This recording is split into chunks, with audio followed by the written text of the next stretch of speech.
तो जब weight loss करना होता है, कितना समय का बजट लेके चलना चाहिए किसी को, स्पेशली विमेन में।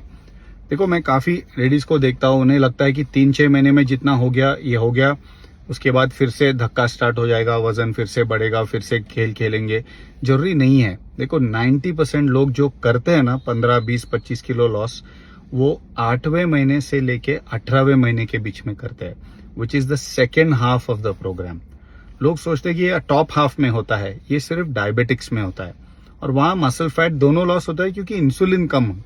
बट नॉन डायबिटिक्स में एक स्टेडी तरीके से लो कैलोरी इंटेक पे लेना पड़ता है। और ये कहाँ से आता है?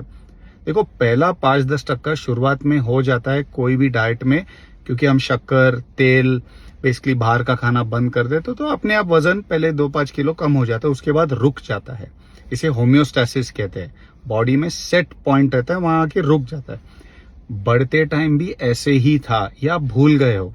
सपोज आप कोई नए सिटी चले गए, या कोई नया जॉब, या लाइफ में एक अलग पड़ाव आया, from 20s you move to 30s, maybe marriage, maybe pregnancy, उसके बाद एज 40, ऐसे अलग अलग पड़ाव पे भी बॉडी ने वजन पकड़ के रखा था। 6-8 महीने, 1 साल, 2 साल भी बॉडी पकड़ के रखता था। फाइनली थक के वो वजन काटा ऊपर जाता था। क्यों? क्योंकि weight gain follows over nourishment, sustained over nourishment. 6-8-9 महीने आप ज्यादा खाओगे, एक्सरसाइज ज्यादा नहीं करोगे, धीरे धीरे बॉडी छोड़ देता है। सिमिलरली वेट लॉस में भी यही होगा। हमें 6-8 महीने बॉडी को कंसिस्टेंट मैसेजिंग देना है कि मैं कम खा रहा हूं, इसलिए मुझे प्लीज वेट लॉस करना है। फिर बॉडी ये सिग्नलिंग समझ के बैक 18 मंथ्स में, सेकेंड हाफ के 9 मंथ्स में धीरे धीरे ये कांटा नीचे हिलेगा। पर हम बहुत घाई करते हैं, हमें लगता है ये 8 महीने में डिसिप्लिन चला जाएगा।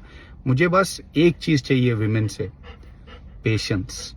You have to be patient. Remember, it took 30-40 years to gain those 10-15 kgs. Give yourself 2 years to lose it. और 2 चीज करना है, एक है वेट लॉस, दूसरा है बॉडी रिकॉम्पोजिशन। नहीं तो जब आप वापस खाना चालू करोगे फिर से फैट बढ़ेगा। हमें मसल बढ़ाना है। तो वो सेकेंड स्टेज जो है, वहां हम जिम जाएंगे, एक्सरसाइज करेंगे, ताकि बॉडी जब खाना बढ़े फिर से झगड़ा नहीं करना पड़े। थायराइड और मसल्स मिलके नया वेट मेंटेन कर सकते हैं। क्या समझ में आ रहा है? तो लिखो समझा।